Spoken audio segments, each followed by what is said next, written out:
Hello and welcome back to another video. I'm Christine and I've just bought a farm in Central Portugal that I'm going to be renovating. But before I leave my rental apartment, I thought that I would do a quick video on rental tips, questions to ask before you get there, and things to look at when you are there.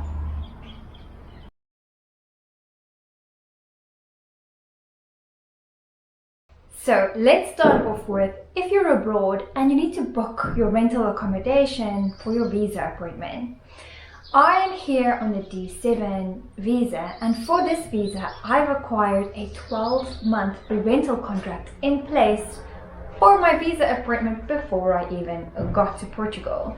Now the problem is that when you're not in the country, it's really hard to find rental places, or at least to engage with people that will look upon your request favorably. I had many incidents where I found great places to stay, but either the agents or the owner of the rental accommodation didn't wish to even engage with me because I wasn't in the country to come and look at the place or to come and see them in person, etc, etc. So it can be really hard when you're trying to book something and you're not in the country just yet. So what do you do when you're not in the country but you're in a similar situation where you need to book a rental accommodation, especially for 12 months? It can get really tricky because you have no idea what you're walking into. Now, unfortunately, the best place to find accommodation, which is Airbnb.com, is unfortunately not accepted for your visa appointment. The reason I say it's the best is because on Airbnb, hosts are rated against the photos and the place, and if you're a guest and you arrive there and the photos don't match up to what the listing promised, you can get your money back, or Airbnb will find you an alternate accommodation to stay in. Now, none of the other sites do this, unfortunately. The best places that I had to search for whilst I was abroad for rental accommodation, I would say, is idealista.pt, which you can find places to buy and you can find places to rent on Idealista all over Portugal. But like I mentioned, the problem is getting people to actually respond to you. And I find that even when you're in the country, it's really difficult to get agents to respond to you. People prefer phone calls. And when you're abroad, especially if you're in places like South Africa, it makes it really difficult to call here because it's really expensive to call. So the other alternative, and what I used for my visa, was a place called uniplaces.com. They were accepted for my visa appointment, and the only reason for that is they give you a rental certificate. Oh, what I should add is the reason why the consulate doesn't approve of a rental contract through places like Airbnb is because what they're looking for is they want to see an actual rental certificate or a rental contract made at the tax office, the finanças office here in Portugal. Now that's really difficult, and like I said, it's just really difficult to engage with that. But a roundabout way to get this done is to book on something like a Uniplaces that will give you a rental certificate and show that you have booked for a 12-month period. Now, of course, with any rental here in Portugal, no matter the term of length that you've rented or booked that place for, typically the rental period before you can move is a quarter time of the stay. So in a 12-month contract, you need to stay at least 3 to 4 months of that period before you can move, realistically, where everyone is happy. What I should also mention here is if you break your contract early, don't expect to get your deposit back. It is quite the norm for landlords to keep your deposit, no matter what. Whether you've broken anything, whether you've replaced anything, whether everything is pristine when you leave, they will keep your deposit if you break your contract early. Now, let's come back to uniplaces.com. I booked through Uniplaces because, like I said, it gave me the rental certificate. Unfortunately, what I found with the platform is that they're not as advanced as Airbnb, as an example, in the sense that they don't give you the reassurance that what you're going to find, that what you saw on the website is what you're going to find when you arrive. And unfortunately, I learned that the hard way. The place that I booked in the apartment that I'm currently staying in and very soon leaving, unfortunately did not look at all like the photos. And this will lead me to the second point of booking things when you're abroad, which is the photos. Unfortunately, a lot of the photos were probably taken a few years back when the place was in its prime condition. So if you're in the country, I definitely recommend that you have to come and look at the place, look at the rental before you decide to sign the rental agreement, because you may very well walk into a place that no longer looks the way that they were presenting it online. Unfortunately, when you're abroad, this is not something that you can do. The best that you can do is to try and find the location on Google Maps if they disclose the location, because they do not always disclose the exact location of the place either. One can understand this for safety purposes and whatnot, but if they disclose the location, you can probably find it on Google Maps, but that will only give you the outside and also not a current version of the place, because Google Maps was also, most of the images on Google Maps, when you look at the roadside view, has been taken a few years previously, so it's not always the current version, and of course it won't show you the inside of the place. The best other thing that you can look at is any reviews, but if they don't have reviews and if the platform doesn't do reviews, then you could be in a bit of a pickle if you've only got the photos to go on. The third thing, as I briefly mentioned, was location. Try and get the location from the agent or the owner. If they won't give you the exact address, ask for the closest landmark, just so that you can get a feel for the area. Check it out on Google Maps. Look at the area, not only for close amenities like restaurants or grocery stores that are within walking distance or within the area that you're going to be staying at. Look at things like public transport that are ideally within walking distance. Many people don't have a vehicle on their arrival, and they probably won't have a vehicle for quite some time during their stay. So it makes it very convenient if you are at least within walking distance of amenities. The other thing to check when you're looking on Google Maps is to check for things like being close to a freeway or being close to train tracks and things like that that could possibly be very noisy during your stay. They won't disclose this necessarily when you're asking about the listing or the location. So if you can, try and look for these things before you get there. This brings me to point number 4, the rental space. Now, things can get quite tricky here. Besides location, if you're looking for a house or a self-contained apartment to stay in, read the listing criteria very, very carefully. They sometimes have listings that say andar de moradia, and what that means is floor of house or floor of housing. Now, what happens here quite frequently is that they do subdivisions on housing. This means that you could be renting literally the floor of a house. This could be the ground floor, which may or may not give you access to a garden, or this could be the first floor of a house.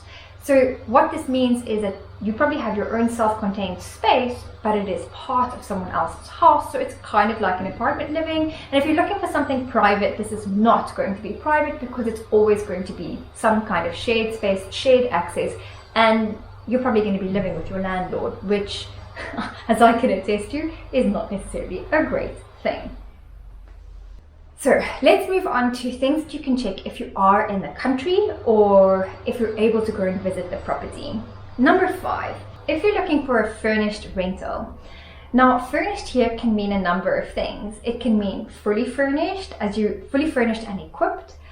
It could be unfurnished, or it could be partly furnished or at least an equipped kitchen. If you're arriving from abroad and you have nothing with you, obviously renting a furnished apartment or a furnished rental is going to be a lot easier, because it will already have most of the things that you need for a comfortable stay. Now, a lot of places also rent an unfurnished house but have an equipped kitchen. Now, an equipped kitchen means that there is possibly an oven, that there is a fridge, and may or may not have things like a microwave and a washing machine as well. These are things to check directly with your listing agent or the landlord that is listing the apartment or the rental. Number 6, other things to check for include, and this you can check whether you're here, whether you're in the area, or whether you're from abroad looking at space or looking to rent from abroad. Number 1, the water boiler size. They refer to what we call geysers in South Africa as a water boiler. This is the hot water system that will be present in the house, apartment, or space that you're renting. Now, again, this is something I've learned the hard way. They may not always put in a nice size water boiler. And by nice size, I mean a water boiler that will give you at least a good shower.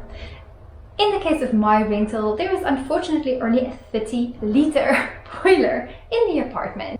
30 litres does not go a very long way. I'm lucky if it gets me through one shower where I'm washing my hair as well. So it's not always great to rush through a shower. I would recommend, and also if you're one person, rushing through a shower is okay, but if there's multiple people staying in the apartment, 30-litre water boiler is not going to get you very far.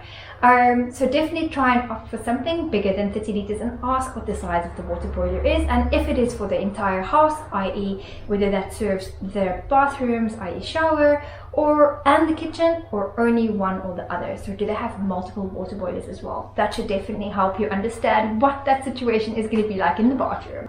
Ask about the fridge size. I have noticed that in many listings, what they usually equip the place with is a bar fridge. Now, you can't really fit a lot in a bar fridge. Again, if you're a single person staying, you can probably make do, but then you're probably going to be shopping on a weekly basis. Also make sure that if it is a bar fridge, that there is a freezer space in the bar fridge, and ask if it is in working condition. Unfortunately, again with me, this is something that has not worked with me, and I've had to throw a lot of food away, which I really don't like doing during my stay here, because the fridge was just not working. It is just not working properly. So check the size of the fridge and if it is actually indeed working properly. Another big thing that I discovered here, especially during winter, was when you are checking the place, if you are able to come and view the listing, check for signs of damp and mold. Rising damp you will spot on the lower ends of the wall, but check things like window frames, door frames, and see if you can find any signs of possibly previous signs of damp or mold that have been wiped away. Check ceilings as well. You can definitely see if they've wiped it down, because there will be wipe marks on the ceiling, and that will give you a really good indication that during winter the place is probably not well insulated and it's probably not well aired, so you may have issues with damp. If you're someone that has asthma or chest problems, obviously damp and mold in a place that you're renting is really not great for people with chest problems. Insulation is a big thing here. Winter was incredibly cold for me, and that is because the apartment that I'm staying in is not well insulated at all. The wind was literally gusting through the one door that I have here. I later found that there are gaps in the door, and I had to put towels and anything into those gaps so that it would keep the wind from coming in. That makes heating the space really difficult as well, because it's constantly a cold draft coming through. So check that you have double glazing on your windows, check that you have double glazing on your doors, check gaps and things on doors so that you're not in a situation like me where there's cold air coming in and you're really cold during winter. Also, if you're not in the country, what you can do is you can check for signs in the photos, although the photos may be old, but check for things in the photos like heaters in all the rooms. If you spot that, it probably means that the house could be very cold, or that they are just well equipped and well prepared for winter. Extra things like central heating and air conditioning make it an absolutely great listing, because you're going to need central heating or some kind of heat source like a fireplace in winter, and the summers are really hot. Currently it is spring and we've already hit temperatures of 30 degrees, which have felt incredibly hot here. The last thing on my list is a washing machine or a washer in the apartment. I think that those come in incredibly handy, and having a washer has saved me a bit of money, because a load of washing at a laundromat can go from a self-service laundromat can go from €2 and more per load, and that is for washing as well as drying each. So if you have a washer in your apartment or a washing machine, it will save you a trip to the laundromat. And if you have somewhere to dry it during summer, it's amazing, because usually things will get dry because the air is really hot and dry. But during winter, this may pose a problem, so make sure that either you have a laundromat close by that you can take your washing to just for drying, or you have enough space in your apartment to hang your washing in a place where it can get dry without that nasty smell. And this has been my 6 tips for looking at rental accommodation, whether you're from abroad or whether you're in Portugal. I hope this has helped some of you. Thank you for watching.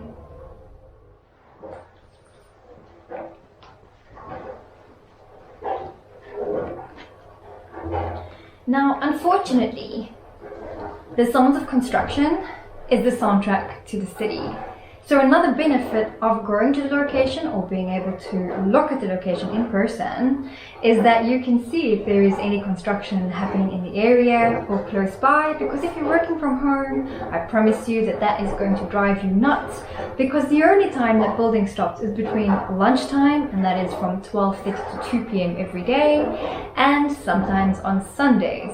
So if you don't like noise, and if you need to work from home and you need some peace and quiet, living close to a construction site is not going to be for you.